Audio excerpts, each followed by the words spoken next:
సుగ్రీవుడు తూర్పు దిక్కుకి వెళ్ళి అన్వేషించవలసినటువంటి కొన్ని వేల వానరములకు వినతుడు అనేటటువంటి గొప్ప వానరాన్ని నాయకుణ్ణి చేసి ఆయన్ని పిలిచి చెప్తున్నాడు. తూర్పు దిక్కున ఎక్కడెక్కడ వెతకాలో చెప్తున్నాడు. రామాయణం ఒక గొప్ప భౌగోళిక శాస్త్రం. దీని మీద ఇంచుమించు పరిశోధనలే చేశారండి చాలామంది.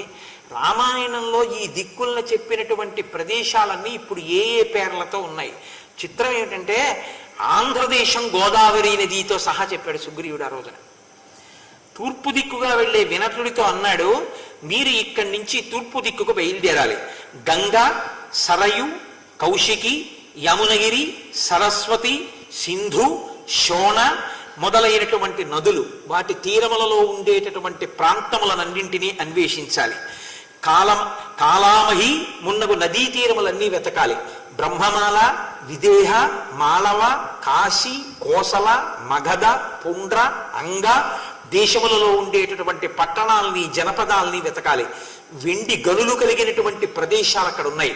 ఆ గనులన్నింటిలోనూ వెతకాలి. సముద్రములలో గల పర్వతాలు, వాటి మధ్యలో గల ద్వీపాలు, అందులో ఉన్న నగరాలు, మందరాచల శిఖరము మీద కలిగినటువంటి గ్రామాలలో నివసిస్తున్నటువంటి జనుల యొక్క ఇళ్ళు, ఇవన్నీ వెతకాలి. అక్కడ కొంతమందికి చెవులుండవు, కొంతమందికి పెదవులు చెవుల వరకు వ్యాపించి ఉంటాయి, కొంతమంది జుట్టు చెవుల వరకు పడి ఉంటుంది. వాళ్ళందరూ చాలా భయంకరమైనటువంటి వాళ్ళు, నరభక్షకులు. వాళ్ళు నీటిలో ఉంటారు. మీ అందరూ కూడా వెళ్ళి ప్రతి చోట సీతమ్మని దాచాడేమో వెతకవలసి ఉంటుంది. యవద్వీపం కనపడుతుంది. అది రత్నముల రాశిగా వాసిగాంచినటువంటి ప్రదేశం. మీరు ఆ యవద్వీపంలో వెతకవలసి ఉంటుంది. తర్వాత సువర్ణ ద్వీపము, రూప్యక ద్వీపము, ఇవి బంగారు వెండి గనులకు నెలవైనటువంటివి. ఈ ప్రదేశాలన్నీ వెతకాలి. అది దాటితే శిశిరం అనేటటువంటి పర్వతం కనపడుతుంది. ఆ పర్వతం అంతా కూడా మీరు వెతకాలి. అది దాటిన తర్వాత శోణానది కనపడుతుంది. శోణానది చాలా లోతుగా ఉంటుంది, ఎర్రటి నీటితో ఉంటుంది. ఆ ప్రదేశమున సిద్ధులు, చారణులు విహరిస్తూ ఉంటారు. మీరు అక్కడ ఉండేటటువంటి రమ్యమైన తటములలో ఉండేటటువంటి ఆశ్రమాలలో, తపోవనాలలో సీతమ్మను ఎక్కడైనా ఉంచాడా వెతకాలి. అది కూడా దాటితే ఇచ్చు సముద్రం వస్తుంది. అక్కడ పెనుగాలులకు ఉవ్వెత్తున ఎగసి పడుతుంటాయి తరంగాలు. ఆ ఇచ్చు సముద్రంలో మహాకాయులైనటువంటి అసురులు ఉంటారు. వాళ్ళు ఆకలిని తీర్చుకోవడానికి ప్రాణుల నీడ పట్టి భక్షిస్తూ ఉంటారు. మీరు చాలా జాగ్రత్తగా ఆ ప్రదేశం అంతటా వెతకాలి. అది దాటిన తర్వాత లోహితము అనబడేటటువంటి మధు సముద్రం యొక్క తీరాన్ని చేరుకుంటారు. అక్కడ బూరుగు వృక్షములు చాలా సంఖ్యలో పెరిగి ఉంటాయి. అందుకని శాల్మలి ద్వీపము అంటారు.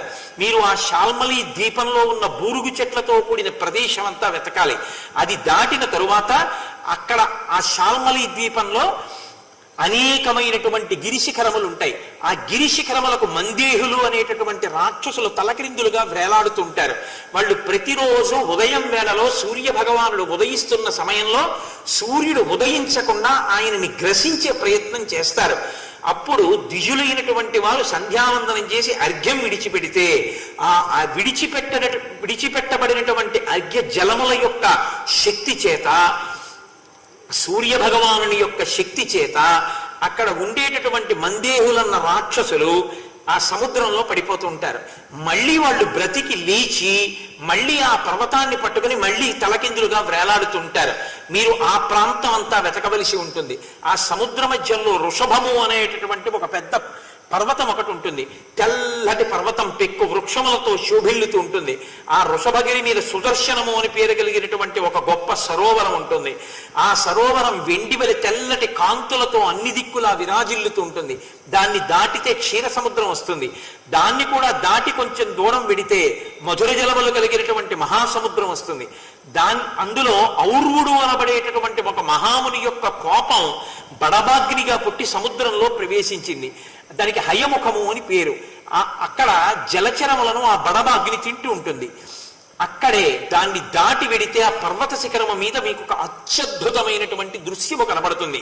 తత్రచంద్ర ప్రతీకాశం పన్నగం ధరణీధరం పద్మపత్ర విశాలాక్షం తతో ద్రక్ష్యధవానరాహ ఆసీనం పర్వతస్యాగ్రే సర్వభూత నమస్కృతం సహస్ర శిరసం దేవం అనంతం నీలవాససం త్రిశిరాహ కాంచన కేతు తాళస్తస్య మహాత్మనః స్థాపిత పర్వతస్యాగ్రే విరాజతి సవేదికః. ఆ మధుర జలదికి ఉత్తర భాగమునందు 13 యోజనముల దూరములో ఒక బంగారు పర్వతం ఉంటుంది. ఆ పర్వత శిఖరమునకు జాతరూప శిలము అని పేరు. దాని మీద సర్పాకృతి కలిగినటువంటి అనంతుడు మహానుభావుడు. ఆయన నల్లటి బట్టలు ధరించినటువంటి వాడై కూర్చుంటాడు. పద్మపత్రముల వలె విశాలమైనటువంటి నయనములు కలిగినటువంటి వాడై ఉంటాడు. ఆయనే ఆదిశేషుడు. ఆదిశేషుడే 1000 పడగలతో ఈ భూమి యొక్క భారాన్ని వహిస్తూ ఉంటాడు. ఆయన పక్కనే తాటి చెట్టు ఆకారంలో ఆయన యొక్క ధ్వజం పెట్టబడి ఉంటుంది. దాని పక్కన ఈ తాళ ధ్వజం పక్కనే ఒక వేదిక ఉంటుంది. ఆ తూర్పు దిశలో ఆ వేదికని దేవతలు నిర్మించారు. మీరు ఆ అనంతుడు ఆదిశేషుణ్ణి దర్శనం చేయండి. అక్కడి నుంచి ముందుకు వెడితే బంగారు పర్వతమైనటువంటి ఉదయాద్రి కనపడుతుంది. ఆ ఉదయాద్రి 100 యోజనముల వరకు విస్తరిస్తూ ఆకాశాన్ని తాకుతూ ఉంటుంది. బంగారు కాంతులతో ఉంటుంది. దాన్ని కూడా దాటి వెడితే సౌమనసము అనబడేటటువంటి ఒక దృఢమైన బంగారు శిఖరము విరాజిల్లుతూ కనపడుతుంది. ఆ సౌమనస శిఖరము మీద వాలకిల్యులు వైఖానసులు తపస్సు చేస్తూ కనపడతారు. దాన్ని దాటితే సుదర్శన ద్వీపం కనబడుతుంది. ఉదయగిరి నుంచి సౌమనస శిఖరము మీదకి చేరినంతనే ఆ సూర్య భగవానుడు ఆ ద్వీపవాసులందరిలోనూ చైతన్యాన్ని కల్పిస్తాడు. కాబట్టి దానికి సుదర్శన ద్వీపము అని పేరు. అక్కడే బ్రహ్మగారు మొట్టమొదట ఒక ద్వారాన్ని ఏర్పాటు చేశారు భూమండలానికి. ప్రాక్ అన్న పేరు అందుకు వచ్చింది. తూర్పు అన్న పేరు రావడానికి కారణం ఏమిటంటే అక్కడ నుంచే జగత్తుకి భూమికి ఉండేటటువంటి ద్వారం అక్కడుంది. మొట్టమొదటి ద్వారాన్ని బ్రహ్మగారు అక్కడ పెట్టారు. అందుకే ఇప్పటికీ ఏ పూజ చేసినా తూర్పు దిక్కుకి తిరిగి మాత్రమే మనం పూజ చేస్తాం. దేవతలందరూ అట్నుంచే వస్తారు. కాబట్టి ఆ ప్రాగ్దిక్కు అక్కడ ప్రారంభమవుతుంది. అక్కడ సూర్య భగవానుడి యొక్క మొట్టమొదటి ఉదయించడం కిరణ ప్రసారం ప్రారంభమవుతుంది. అది దాటి వెడితే కటిక చీకటి, ఇంకక్కడేం ఉండదు. సూర్య భగవానుడు ఉదయించేటటువంటి ప్రాగ్ద్వారం వరకు మాత్రమే నాకు తెలుసు. అక్కడ వరకే వెళ్ళాను. అది దాటి మీరు వెళ్ళలేరు, మనకి కుదరదు. కాబట్టి ఇక్కడ వరకు సీతమ్మ జాడ అంగుళం విడిచిపెట్టకుండా వెతికిరండి. 30 రోజుల లోపల తిరిగి రావాలి. రాకపోతే వధాధ్యుడవుతాడు. కాబట్టి తూర్పు దిక్కుకెళ్లే వానరులు సిద్ధం కండి అన్నాడు. మహానుభావుడు ఎంత భౌగోళిక జ్ఞానమో ఎన్ని చెప్పాడో చెప్పి తూర్పు దిక్కుకెళ్ళేటటువంటి వానరుల్ని సిద్ధం చేశాడు. దక్షిణ దిక్కుకు వెళ్ళవలసినటువంటి వానరుల్ని పిలిచి మీరు వింధ్యపర్వతం దగ్గర నుంచి ప్రారంభం చెయ్యండి అన్నాడు. దానికి అంగదుణ్ణి నాయకుడిగా పెట్టాడు. అందులో వెళ్ళవలసినటువంటి వాళ్ళని చాలా గొప్ప గొప్ప యోధుల్ని పెట్టాడు. దక్షిణ దిక్కుకు వెళ్ళవలసిన వాళ్ళని నీలం అగ్నిసుతం చైవ హనుమంతంచ వానరం పితామహ సుతం చైవ జంబవంతం మహాబలం సుహోత్రంచ శరారించ శరగుల్మం తథైవ చ గజం గవాక్షం గవయం సుషేణం వృషభం తథా మైందంచ ద్విధం చైవ విజయం గంధమాదనం ఉల్కాముఖం అసంగంచ హుతాశన సుతావుహౌ అంగద ప్రముఖాన్ వీరాన్ వీర కపిగణేశ్వర వేగ విక్రమ సంపన్నాన్ సంధిదేశ విశేషవిత్ తేషాం అగ్రేసరం చైవ మహాత్బల మధాంగదం విధాయ హరివీరాణం ఆ దిశ దక్షిణాం దిశం. అలా అందులో వెళ్ళవలసినటువంటి వీరులైనటువంటి వాళ్ళు అంగదుడు, హనుమంతుడు, బ్రహ్మాంశ సంభూతుడైన జాంబవంతుడు, సుహోత్రుడు, శరారి, శరగుల్ముడు, గజుడు, గవాక్షుడు, గవయుడు, సుషేనుడు, వృషభుడు, మైందుడు, ద్విరుడు, విజయుడు, గంధమాదనుడు, ఉల్కాముకుడు, అసంగుడు, వీళ్ళందరినీ పిలిచి మీ అందరూ దక్షిణ దిక్కుకు వెళ్ళండి అన్నాడు. ఆ వెళ్ళేటప్పుడు మీరు ఎంత జాగ్రత్తగా వెళ్ళవలసి ఉంటుందంటే ఆ వింధ్య పర్వతం దగ్గర మొదలుపెట్టిన తర్వాత మీకు నర్మదా నది వస్తుంది. నర్మదా నది మహావిషసర్పములతో కూడిన ప్రవాహంతో ఉంటుంది. శంకర భగవత్పాదాచార్య స్వామి వారు ఆ నర్మదా నది ఒడ్డున ఉన్నటువంటి గుహలోనే ఆయన గురువు గారైన గోవింద భగవత్పాదాచార్యుల వారిని దర్శనం చేసి నర్మదా నది ప్రవాహాన్నంతటినీ తన కమండలంలోకి పట్టారు మహానుభావుడు. అది పాములతో ఉంటుంది. జాగ్రత్తగా మీరు అక్కడ వెళ్ళవలసి ఉంటుంది. నర్మదని దాటి వెళ్ళిన తర్వాత గోదావరి, మహానది, కృష్ణవేణి, వరద, పెద్ద పెద్ద పాములకు ఆశ్రయమైనటువంటి మహాభాగ మొదలైన నదులు కనబడతాయి. మేఖల, ఉత్కల, దశార్ణ దేశములు, అక్కడ ఉండేటటువంటి గ్రామములు, నగరములు, జనపదములు, అశ్వవంతి, అవంతి పురములు, ఇవన్నీ మీరు సీతమ్మ తల్లి కోసం అన్వేషించాలి. విదర్భ, ఋషిక, మాషిక, వంగ, కళింగ, కౌశిక, దండకారణ్య, ఆంధ్ర, పుండ్ర, చోళ, పాండ్య, కేరళ మొదలైన రాష్ట్రములలో ఉండేటటువంటి సమస్త ప్రాంతములను మీరు వెతకాలి. మలయ పర్వతం అంతా వెతకాలి. కావేరీ నదిని చూడాలి. మలయ పర్వతాన్ని దాటిన తరువాత అక్కడ అగస్త్య మహర్షి ఆశ్రమం ఉంటుంది, దాన్ని మీరు చూడవలసి ఉంటుంది. మహానది అయినటువంటి తామ్రపర్ణిని దాటాలి. ఆ నది నిండా మొసళ్ళు ఉంటాయి, చాలా జాగ్రత్తగా నదిని దాటవలసి ఉంటుంది. ఆ తర్వాత పాండ్యరాజుల నగరం వస్తుంది, దాన్ని చూడాలి. సముద్రాన్ని లంఘించి దక్షిణ దిక్కున వెళ్ళేటప్పుడు మీరు చాలా జాగ్రత్తగా ఉండాలి. ఎందుకంటే అందులో నీడపట్టి లాగేటటువంటి సింహిక అన్న రాక్షసు ఉంది. ఆ సముద్రపు ఒడ్డున మహేంద్రగిరి అనబడేటటువంటి ఒక పెద్ద పర్వతం ఉంది. దాని మించే స్వామి హనుమ బయలుదేరుతారు. 100 యోజనముల దూరంలో ఒక మహాద్వీపం ఉంది. ఆ మహాద్వీపాన్ని మానవ మాతృలు చేరలేరు. లంక అన్న పేరు వాడకుండా అక్కడ మాత్రం మీరు ప్రతి అంగుళం పట్టి శోధించండి అన్నాడు. తెలుసు అది లంక అని. కాబట్టి అది రాక్షసరాజైన రావణుని యొక్క అధీనములో ఉన్న ప్రధాన భూమి కనుక అక్కడ చాలా బాగా వెతకండి. ఆ వెళ్ళేటప్పుడు మాత్రం సముద్ర మధ్యంలో ఉండేటటువంటి సింహిక విషయంలో జాగ్రత్త తీసుకోండి.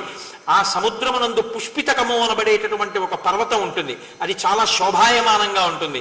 బంగారు శిఖరము ఒకటి సూర్యుడు తన కిరణములతో ప్రకాశింపచేస్తూ ఉంటాడు.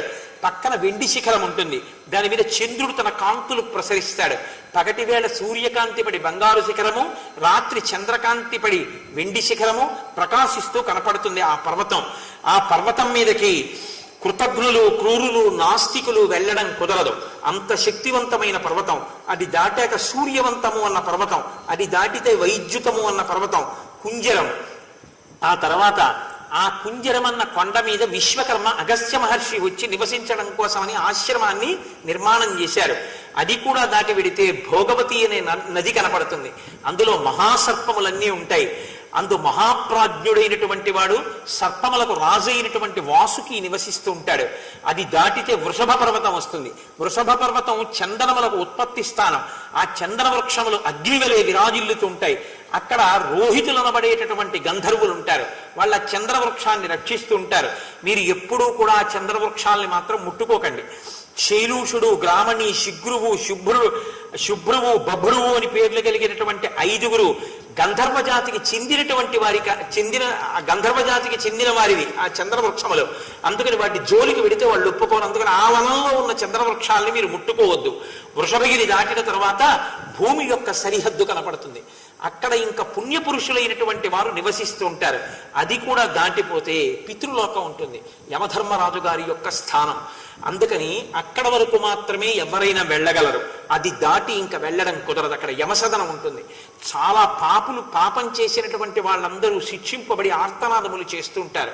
కాబట్టి దాంట్లోకి మీరు ఇక ప్రవేశించలేరు. కాబట్టి అక్కడ వరకు సీతమ్మని వెతికి రండి. నేను కూడా అక్కడ వరకే వెళ్ళాను, అది దాటి వెళ్ళలేదు అని చెప్పాడు. చాలా సంతోషించారు. రామచంద్రమూర్తి చాలా ఆశ్చర్యంగా వింటున్నారు. ఏమిటి భౌగోళిక జ్ఞానం! ఒక్కొక్క దిక్కు నుంచి ఎక్కడ వరకు చెప్పాలో అక్కడ వరకు చెప్తున్నాడు. అసలు ఎలా తెలిసే సుగ్రీవుడికి ఇవన్నీ అయినా ఆయన ఆశ్చర్యపోతున్నారు. ఆ తరువాత పశ్చిమ దిక్కుకు వెళ్ళవలసినటువంటి నాయకుడుగా సుషేణుణ్ణి నియమించి ఆ సుషేణుడి నాయకత్వంలో వెళ్ళవలసినటువంటి 2 లక్షల మంది వానరులకు సూచనలు ఇచ్చాడు. మీరు సౌరాష్ట్ర ప్రాంతం, బాహ్లిక దేశం, శూర భీమ ప్రదేశములు, విశాలములై గొప్పగా ఉండేటటువంటి జనపదములు, మహానగరములు, పట్టణములు, గ్రామములు అన్నీ చూడాలి. ఆ దిశగా ముందుకెళ్ళిన తర్వాత సముద్ర తీరం కనబడుతుంది. మొగలి పొదలు, కానుగ తోటలు, కొబ్బరి తోటలు అన్నీ కూడా సముద్రపు ఒడ్డున ఉంటాయి. అవంతి, అంగలోపాపురి, అలక్షిత వనము మొదలైనటువంటి ప్రదేశాలు వెతకాలి. హేమమయమైనటువంటి హేమగిరి అన్న పర్వతం కనబడుతుంది. 100 శిఖరములతో ఉంటుంది, ఎత్తైన వృక్షములతో ఉంటుంది.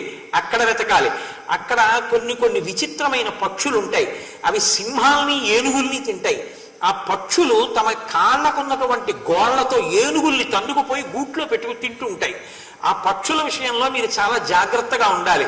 కాబట్టి మీరు అక్కడ ఉండేటటువంటి ఏనుగులు మేఘములు ఎలా గర్జిస్తాయో అలా గేంకరిస్తూ ఉంటాయి. మీరు ఆ ప్రదేశములన్నీ వెతకాలి. వానరముల జోలికి విరావు. కాబట్టి మీరు అక్కడ చాలా జాగ్రత్తగా వెతికిరండి. పారియాత్రము అనబడేటటువంటి ఒక పర్వతం సముద్ర మధ్యంలో కనపడుతుంది. ఆ పర్వతం మీద ఉన్నటువంటి గ్రామాలు అవి అన్నీ కూడా మీరు వెతికిరండి. అది దాటిన తర్వాత వజ్రగిరి అనబడేటటువంటి ఒక ఉన్నతమైన పర్వతం సముద్ర మధ్యంలో ఉంటుంది. ఆ పర్వత శిఖరం అంతా వెతికిరండి. అది దాటిన తర్వాత చక్రవంతము అనబడేటటువంటి మహాశైలం, దాని మీద విశ్వకర్మ 1000 అంచులు కలిగినటువంటి సుదర్శన చక్రాన్ని అక్కడే తయారు చేశారు. హయగ్రీవుడు, ఆ తరువాత కొంతమంది పంచజనుడు అనబడేటటువంటి రాక్షసుల్ని శ్రీ మహావిష్ణువు అక్కడే చంపారు. హయగ్రీవుడు అన్న పేరుతో కూడా ఒక రాక్షసుడు ఉన్నాడు. సంహరించి ఆ పాంచజన్యుడి దగ్గర పుచ్చుకున్న శంఖమునకే పాంచజన్యము అని పేరు. అక్కడే విశ్వకర్మ తయారు చేసినటువంటి 1000 అంచులు కలిగిన సహస్రార చక్రాన్ని, ఆ సుదర్శన చక్రాన్ని శ్రీ మహావిష్ణువుకి విశ్వకర్మ బహూకరించారు. అది దాటితే వరాహగిరి బంగారు శిఖరములతో విలసిల్లుతుంటుంది. అక్కడ ప్రాగ్జ్యోతిషపురము అనబడేటటువంటి పురం ఉంది. దాన్ని నరకాసురుడు పరిపాలిస్తూ ఉంటాడు. పరమ దుష్టాత్ముడు. చాలా జాగ్రత్తగా ఉండండి. అది దాటితే సర్వ సవర్ణ పర్వతం వస్తుంది. ఆ గుహలలో అనేకమైనటువంటి విశాలమైనటువంటి ప్రాంతములు, అందులో అనేక మంది ఉంటూ ఉంటారు. అక్కడ ఏనుగులు వరాహములు అన్నీ ఘీంకరించి గర్జిస్తుంటాయి. మీరు ఆ ప్రాంతములన్నీ వెతకండి. మేఘవంతము అనేటటువంటి పర్వతం ఉంటుంది. ఆ గిరిపైన మహేంద్రుణ్ణి కూర్చోబెట్టి సురరాజుగా దేవతలు పట్టాభిషేకం చేశారు. పచ్చని గుర్రములు కలిగిన దేవేంద్రుడు అక్కడే పదవిని పొందాడు. మీరు ఆ ప్రాంతాన్ని కూడా వెతకండి. అది కూడా దాటితే మేఘవంతము అనబడేటటువంటి పర్వతాన్ని దాటి విడితే బంగారు కొండలు కొన్ని మీకు కనపడతాయి. ఆ బంగారు కొండల మధ్యలో మేరుగిరి మీకు దర్శనమిస్తుంది. ఆ మేరుగిరి దగ్గర విశ్వే దేవతలు, మరుద్గణములు, అష్టవసులు, ఇతర దేవతలు సాయం సమయంలో ఆ మేరు పర్వతం మీద నిలబడి ఆ దగ్గరికి వచ్చి అస్తమిస్తున్నటువంటి సూర్య భగవానుడిని ఉపాసన చేస్తూ ఉంటారు. మీరు ఆ అస్తాద్రిని చేరుకుని పశ్చిమ దిక్కున సూర్య భగవానుడికి నమస్కారం చెయ్యండి. అక్కడ విశ్వకర్మ నిర్మించినటువంటి ఒక గొప్ప భవనం ఉంది. అది అనేక మేడలతో, వరుసలతో, కాంతులతో విరాజిల్లుతూ ఉంటుంది. అక్కడే వరుణుడు అనబడేటటువంటి మహానుభావుడు పాశహస్తుడు పశ్చిమ దిక్కునికి అధిపతి అయినటువంటి వాడు ఉన్నాడు. ఇది రామాయణంలో ఎందుకు వినాలో తెలుసా అండి? తప్పకుండా దీని వలన ఒక గొప్ప ప్రయోజనం సమకూడుతుంది రామాయణంలో ఇది వింటే. ఎందుకంటే ఆశీర్వచనం చేశారనుకోండి, మహదాశీర్వచనం ఒక మాట చెప్తారు. పూర్వ దిగ్భాగే ఇంద్రో దేవత ఇంద్రప్రసాదాత్ రాజ్యాభివర్ధనమశ్నుతే. పూర్వ దిక్కుకంతటికి ఇంద్రుడు అధిపతి. ఆ ఇంద్రుడు అధిపతి అయినటువంటి పూర్వ దిక్ నుంచి రాజ్యాధిపత్యం వచ్చి నిలబడుతుంది, ఐశ్వర్యం నిలబడుతుంది, అంటే ఉన్న భోగం నిలబడుతుంది, అధికారం. అలాగే అక్కడి నుంచి దక్షిణ దిక్కుకి తిరిగితే దానికి యమధర్మరాజు అధిపతి. యమధర్మరాజు గారి యొక్క అనుగ్రహం చేత ఆరోగ్యం కలుగుతుంది, ఆయుష్మంతుడవుతాడు. పశ్చిమ దిగ్భాగే వరుణో దేవత వరుణ ప్రసాదాత్ వంశాభివర్ధనమశ్నుతే. పశ్చిమ దిక్కుకు వరుణుడు అధిపతి, పాశహస్తుడై ఉంటాడు. ఆయన అనుగ్రహం కలిగితే వంశం వృద్ధిలోకి వస్తుంది. ఉత్తర దిక్కుకి కుబేరుడు అధిపతి, కుబేర ప్రసాదాత్ ఐశ్వర్యం అంతా లభిస్తుంది. కాబట్టి 4 దిక్కులకి వాళ్ళు అధిపతులు. 4 దిక్కుల ఉన్న ప్రాంతములన్నింటినీ మీరు ఆ నదులు, ఆ పర్వతాలు మహాసంకల్పం ఎలా వింటారో అలా ఈ పర్వతాలు, మేడలు, దేవతలు, ప్రాంతాలు ఇవి విన్నంత మాత్రం చేత ఆ దిక్పాలకుల యొక్క అనుగ్రహం కలిగి మనకి కావలసినటువంటి శ్రేయస్సులన్నీ చేకూరుతాయి. శ్రీరామాయణంలో మహానుభావుడు ఎన్ని విషయాల్ని లోపల పెట్టారు. కాబట్టి ఆ పశ్చిమాద్రి శిఖరము మీద విశ్వకర్మ దివ్యమైనటువంటి ఒక గొప్ప భవనాన్ని నిర్మించారు. అది అనేకమైనటువంటి వరుసలతో ఉంటుంది. దాని యందు వరుణుడు ఉంటాడు. ఆ ప్రాంతంలో మేరుసావర్ణి అనబడేటటువంటి ఒక మహర్షి ఉన్నాడు. ఆయన కూతురు ఎదుర మనకి కనపడుతుంది. ఆయన బ్రహ్మదేవుడు ఎంత గొప్పవాడు, మేరుసావర్ణి అంత గొప్పవాడు. ఆయనకి మీరు సాష్టాంగంగా నమస్కారం చేయండి. ఆ ప్రాంతాన్ని కూడా దాటి వెళ్ళిపోతే ఇంకా ఏముంటుంది అన్నది ఎవ్వరికీ తెలియదు. ఎందుకంటే మనుష్యులైనటువంటి వారు కానీ దేహదారులైన వారు కానీ అక్కడ వరకే వెళ్ళగలరు. అది దాటి వెళ్ళడం కుదరదు. కాబట్టి మీరు అక్కడి వరకు సీతమ్మ జాడ కోసం వెళ్ళిరండి అన్నాడు. అని ఉత్తర దిక్కుకు వెళ్ళవలసినటువంటి వానరులకు నాయకుడిగా శతవలిని నియమించాడు. పిలుస్తూనే అన్నాడు, ఉత్తర దిక్కున అసలు లోకమునకంతటికీ, భూమండలానికి అంతటికీ కూడా ఆభరణముగా భాసిల్లేటటువంటి హిమాలయ పర్వత శిఖరములున్నాయి. ఎందుకని? తాపసులందరూ హిమాలయ పర్వతాల్లోనే ఉంటారు. గొప్ప పుణ్యభూమి. మీరు చాలా జాగ్రత్తగా బయలుదేరండి. ఆ హిమవత్ పర్వతం అనేటటువంటిది ఈ లోకానికి ఒక దివ్యాభరణం. మీరు ఉత్తర దిక్కుకు వెళ్ళేటప్పుడు మ్లేచ్ఛ దేశము, పులింగ భూమి, శూరసేన రాజ్యములు, ఇంద్రప్రస్థము, ఇంద్రప్రస్థం అంటే ఢిల్లీ, ఇంద్రప్రస్థము, దక్షిణ కురుభూములు, కురుక్షేత్రాది ప్రాంతములు, మద్రక దేశములు, కాంభోజ రాజ్యములు, యవనుల భూములు, శకుల దేశములు, ఆరకట్ట దేశ భాగములు, బాహ్లిక రాజ్యములు, ఋషిక ప్రదేశములు, పురురాజుల భూములు, టంకణ దేశ ప్రాంతములు, చీనా, పరమచీనా భూములు, కురు, కోసల, కాశీ, వజ్జి, మల్ల, అంగ, మగధ, మత్స, మత్స్య, దేశీ, అవంతి, గాంధార, కాంభోజ, సౌరాష్ట్ర, ఆశ్మక మొదలైన రాజ్యాలు, హిమోత్పర్వత ప్రాంతాలు, అనేకమైనటువంటి పద్మక వృక్షాలు, దేవదారు వృక్షాలతో కూడిన వనాలు, సోమాశ్రమ ప్రాంతము, కాలపర్వతము, హేమగర్భము, సుదర్శనం అనేటటువంటి పెద్ద కొండ, దేవశకం అనేటటువంటి ఒక పర్వతము. అది దాటిన తరువాత 100 యోజనములు వెళ్ళిపోతే ఇంకా అంతా ఒక పెద్ద శూన్యక ప్రదేశం కనపడుతుంది. ఇంకా అక్కడ జీవులు ఎవరు తిరుగుతుండరు, ఎడారి ప్రాంతం. అటువంటి ప్రాంతం కనబడుతుంది. మీరు అది కూడా దాటి వెళ్ళిపోవాలి. వెళ్ళిపోయిన తర్వాత ఒక దుర్గమమైనటువంటి అరణ్యం కనబడుతుంది. ఆ అరణ్యంలో తెల్లని కాంతులతో విలసిల్లేటటువంటి కైలాస పర్వత శిఖరముల యొక్క కాంతి మీకు కనపడుతుంటుంది. దాంట్లో బాగా ముందుకు వెడితే విశాలమైనటువంటి సరస్సు ఉంటుంది. ఆ సరస్సులో ఉండేటటువంటి కమలముల యొక్క శోభ అపూర్వంగా ఉంటుంది. అందులో హంసలు, కన్నెలీడి పిట్టలు తిరుగుతూ ఉంటాయి. అక్కడే యక్షరాజు అయినటువంటి వాడు, ఉత్తర దిక్కుకు అధిపతి అయినటువంటి కుబేరుని యొక్క చంద్రకాంతులతో మేఘమండలం ప్రకాశించినట్టు ప్రకాశిస్తున్నటువంటి ఉత్తమమైన సౌధం కనబడుతుంది. అది కూడా దాటి వెళ్ళిపోతే క్రౌంచిగిరి కనబడుతుంది. అందు బిలంలా ఉండేటటువంటి ఒక పెద్ద గుహ కనబడుతుంది. అందులోనే కుమారస్వామి శక్తి అనేటటువంటి ఆయుధాన్ని ప్రయోగించాడు అని ప్రసిద్ధి. కాబట్టి మీరు ఆ క్రౌంచ పర్వత గుహలోకి ప్రవేశించవలసి ఉంటుంది. ఆ గుహలలో, శిఖరాలలో, పర్వతాలలో, సరస్సులలో, నదులలో, తీరాల్లో, తపోవనాల్లో, జనపదాల్లో, పట్టణాల్లో, నగరాల్లో, గ్రామాల్లో, ఇళ్లలో అన్ని చోట్ల వెతకవలసి ఉంటుంది. అది దాటితే అవృక్షము అనబడేటటువంటి ఒక పెద్ద పేరు కలిగినటువంటి కామశైలము అన్న మారు పేరు ఉన్న ఒక పెద్ద మానస పర్వతం కనబడుతుంది. అక్కడంతా వెతకాలి. అది దాటితే మైనాకం అనేటటువంటి పర్వతం కనబడుతుంది. మయుడు అనబడేటటువంటి దానవుడు దానిలో నిర్మించుకున్న భవనం కనబడుతుంది.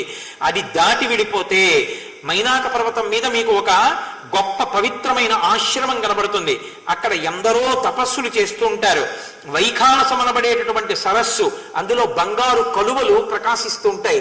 అది కూడా దాటి వెళ్ళిపోతే కుబేరుని యొక్క గజవాహనము, సార్వభౌమము అనబడేటటువంటి ఏనుగు అక్కడ ఆ ప్రదేశంలో తిరుగుతూ మీకు కనపడుతుంది. అది కూడా దాటి మీరు వెళ్ళిపోతే శైలోదము అనబడేటటువంటి నది వస్తుంది. ఆ నది ఒడ్డున కీచకములు అనబడేటటువంటి వెదుళ్ళు ఉంటాయి. ఆ వెదుళ్ళు వంగి పరస్పరము ఒకదాన్నొకటి ఇలా ఆనుకుని వంతెనలా ఏర్పడి ఉంటాయి. మీరు ఆ వంతెనల మీద జాగ్రత్తగా నడవాలి. నడిచి ఆవలి ఒడ్డుకు చేరాలి. అక్కడ ఉత్తర కురుదేశములు ఉంటాయి. ఆ కురుదేశములు, నదులు అన్నీ మీరు వెతకాలి. అది దాటిన తర్వాత నదులలోనికి చొచ్చుకుని ఉన్నటువంటి అగ్నిశిఖల లాంటి పర్వతాలు రత్నమయమైనవి కనబడతాయి. మీరు ఆ పర్వతాలన్నీ వెతకాలి. అక్కడ ఉండేటటువంటి వృక్షములన్నీ పక్షుల గుంపులకి ఆవాసములు. మీరు ఆ ప్రదేశాలన్నీ వెతకాలి. అక్కడ ఉండేటటువంటి కొన్ని వృక్షాలు మనుష్యులకు కావలసినటువంటి వస్త్రాల్ని, ఆభరణాలని కూడా ఇస్తూ ఉంటాయి. మీరు ఆ వృక్షముల అనుగ్రహంతో అవన్నీ పుచ్చుకుని అవన్నీ ధరించండి.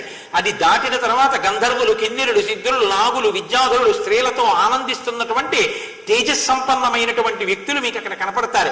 అవన్నీ చూడండి. అది దాటిన తర్వాత ఎంతో పుణ్యం చేసినటువంటి వాళ్ళు అక్కడ భోగానుభవం అనుభవిస్తూ కనపడతారు. అది దాటితే ఉత్తర దిక్కున లవణ సముద్రం వస్తుంది. ఆ సముద్రం మధ్యలో సోమగిరి అనబడేటటువంటి ఒక పర్వతం ఉంటుంది. అది సువర్ణమయం. ఆ ఇంద్రలోకం, బ్రహ్మలోకం నందుండేటటువంటి దేవతలందరూ ఆకాశంలో నిలబడి ఆ పర్వతాన్ని చూస్తూ ఉంటారు. అంత అందంగా ఉంటుంది.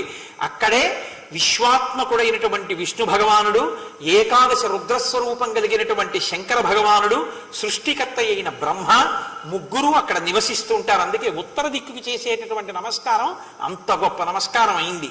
కాబట్టి ఎట్టి పరిస్థితుల్లోనూ మీరు ఉత్తర కురు భూముల్ని మాత్రం దాటి వెళ్ళకూడదు. ఎందుకంటే అది దాటి వెళ్ళడం ఎవరికి సాధ్యమయ్యేటటువంటి విషయం కాదు. కనుక మీ అందరూ కూడా వీటిని సాధించవలసింది అని చెప్పారు. చెప్తే వెంటనే అక్కడ ఉన్నటువంటి వానరములన్నీ, మేము ఆ దిక్కుకు వెళ్ళిపోతాం, మీరందరూ మాతో రావక్కర్లేదు, నేను ఒక్కడినే చాలు, రావణుణ్ణి పట్టేస్తాను, పళ్ళతో కొరికేస్తాను, చంపేస్తాను, సీతమ్మని తీసుకొచ్చేస్తాను, ఇన్ని వేల మంది ఎందుకు, ఇన్ని లక్షల మంది ఎందుకు, నేను ఒక్కడినే చాలు అని సంతోషంతో రామకార్యం మీద ఉపకారం చెయ్యడమే మా జన్మకి ధన్యత అంటూ సంతోషంతో ఒక్కసారి పరాగ ఎగిరిపోతే ఎలా ఉంటుందో అలా అన్ని దిక్కులకు వానరములన్నీ కిచకిచలాడుతూ పెద్ద శబ్దం చేస్తూ 4 దిక్కులకి బయలుదేరారు. మిగిలిన వానరులు అక్కడ ఉన్నారు. దక్షిణ దిక్కుకు వెళ్ళవలసినటువంటి వానరులలో ఉన్న హనుమని సుగ్రీవుడు వెనక్కి పిలిచారు. పిలిచి హనుమతో అంటున్నారు, ఈలోగా రామచంద్రమూర్తి అడిగారు, నాకు చాలా ఆశ్చర్యంగా ఉంది, నీకు ఈ భూమండలం అంతా ఇన్ని ప్రాంతాలు ఎలా తెలిసాయని అడిగారు. గట్టిగా చెప్పకూడదు రామా, నన్ను వాలి చంపడం కోసమని వెంట తిరిగినప్పుడు నలుగురు మంత్రులతో కలిసి భూమండలం అంతా పారిపోయాను. అప్పుడు చూశాను ఇవన్నీ. ఆయన ఎంత బలవంతుడో చూడండి పారిపోవడంలో కూడా. చిట్ట చివరికి హనుమ నాతో చెప్పారు, ఎంతకాలం ఇలా పరిగెడతావు, ఋష్యమూక పర్వతం మీదకైతే వాలి రాలేడు, అందుకని అక్కడ ఉండు అని చెప్పారు. అప్పటి నుంచి ఋష్యమూక పర్వతం మీద ఉంటున్నాను. అందుకని నాకు ఈ భూమండలం గురించి జ్ఞానం కలిగింది అని చెప్పారు.